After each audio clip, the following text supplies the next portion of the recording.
ಈಗ ಯತ್ನಾಳ್ ಅವರಿಗೆ ನೋಟಿಸ್ ಕೊಟ್ಟಿದ್ದಾರೆ, ಸೋಕಾಸ್ ನೋಟಿಸ್. ನೋಡಿ, ಭಾರತೀಯ ಜನತಾ ಪಾರ್ಟಿಯಲ್ಲಿ ವ್ಯಕ್ತಿಗಿಂತ ಪಕ್ಷ ಮುಖ್ಯ, ಪಕ್ಷಕ್ಕಿಂತ ದೇಶ ಮುಖ್ಯ ಅಂತ ನಮ್ಮ ಪಕ್ಷದ ಒಂದು ತತ್ವ ಸಿದ್ಧಾಂತ ಇದೆ. ಈ ಸಿದ್ಧಾಂತಕ್ಕೆ ನಾವೆಲ್ಲರೂ ಒಪ್ಕೊಳ್ಬೇಕು.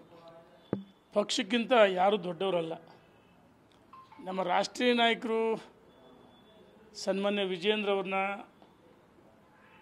ಕರ್ನಾಟಕದ ಭಾರತೀಯ ಜನತಾ ಪಾರ್ಟಿಯ ಒಂದು ಹೊಸ ನಾಯಕತ್ವ ಕೊಡಬೇಕು, ಯುವ ನಾಯಕತ್ವ ಕೊಡಬೇಕು. ಇನ್ನೂ 25-30 ವರ್ಷ ಮುಂದಾಲೋಚನೆ, ಮುಂದಿನ ಒಂದು 25-30 ವರ್ಷ ಪಕ್ಷಕ್ಕೆ ಒಂದು ಭದ್ರ ಬುನಾದಿ ಆಗಬೇಕಂದ್ರೆ ರಾಜ್ಯದ ಅಧ್ಯಕ್ಷ ಮಾಡಿದ್ದು. ಈಗ ಅನಗತ್ಯವಾಗಿ ವಿಜಯೇಂದ್ರ ಟೀಕೆ ಮಾಡಿದರೆ, ಯಡಿಯೂರಪ್ಪನ ಟೀಕೆ ಮಾಡಿದರೆ, ಇದು BJP ಟೀಕೆ ಮಾಡ್ದಂಗೆ, ರಾಷ್ಟ್ರೀಯ ನಾಯಕರಿಗೆ ಅಪಮಾನ ಮಾಡ್ದಂಗೆ. ವಿಜಯೇಂದ್ರ ಅವರು ಅಧ್ಯಕ್ಷ ಮಾಡಿದ್ದರು ರಾಷ್ಟ್ರೀಯ ನಾಯಕರು, ಕರ್ನಾಟಕ ರಾಜ್ಯದ ಭಾರತೀಯ ಜನತಾ ಪಾರ್ಟಿಯ ಹಿತದೃಷ್ಟಿಯಿಂದ ಮಾಡಿದ್ದು. ಹಾಗಾಗಿ ಅನಗತ್ಯವಾಗಿ ಪ್ರತಿ ದಿವಸ ನಮ್ಮ ಟೀಕೆ ಟಿಪ್ಪಣಿಗಳು, ಹೋರಾಟಗಳು. ನೋಡಿ, ಕಾಂಗ್ರೆಸ್ನಲ್ಲಿ ಇವತ್ತು ಭಾಳಷ್ಟು ಇಶ್ಯೂಗಳಿದ್ದಾವೆ. ಮೂಢ, ವಾಲ್ಮೀಕಿ ಹಗರಣ ಇರ್ಬೋದು, ಸರ್ಕಾರಿ ನೌಕರರು ಇರ್ಬೋದು, ಮೈಸೂರಲ್ಲಿ ನಡೆದಂಥ ಘಟನೆ ನಿನ್ನೆ, ಆ ಮೈಸೂರಿನ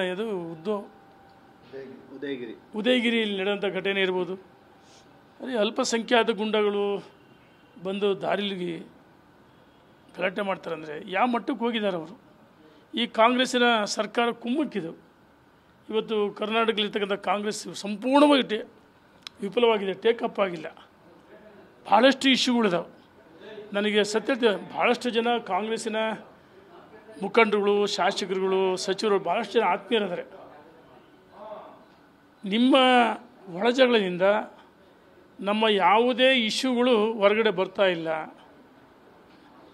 ಇವತ್ತು ನಿಮ್ಮ BJP ಭಾಳಷ್ಟು ತತ್ವ ಸಿದ್ಧಾಂತ ಯಾಕೆ ಹಿಂಗಾಗ್ತದೆ ಅಂತ ಕಾಂಗ್ರೆಸ್ಸಿನ ಮುಖಂಡರು ಮಾತಾಡ್ತಾರೆ. ರಾಜ್ಯದ ಪ್ರಜ್ಞಾವಂತ ಮತದಾರರಂತೂ ಭಾಳಷ್ಟು ನೋವು ಮಾಡ್ಕೊಂಡ್ರೆ, ಕಾರ್ಯಕರ್ತರು ಮುಖಂಡರಿಗೆ ನೋವಾಗಿದೆ. ಅನಗತ್ಯವಾಗಿ ವಿಜಯೇಂದ್ರನ, ಯಡಿಯೂರಪ್ಪ ಟೀಕೆ ಮಾಡೋದು ಒಳ್ಳೆಯದಲ್ಲ. ನಮ್ಮ ಹೋರಾಟ ಏನಾದರೂ ಕಾಂಗ್ರೆಸ್ ವಿರುದ್ಧವಾಗಿರಬೇಕು, ಇವತ್ತು ಹೇಳ್ತೀವಿ ಕಾಂಗ್ರೆಸ್ ವಿಫಲವಾಗಿದೆ.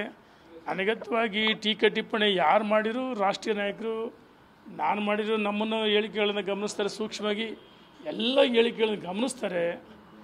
ಇದು ಒಂದು ನಮ್ಮೆಲ್ಲರಿಗೂ ಎಚ್ಚರಿಕೆ ಗಂಟೆ.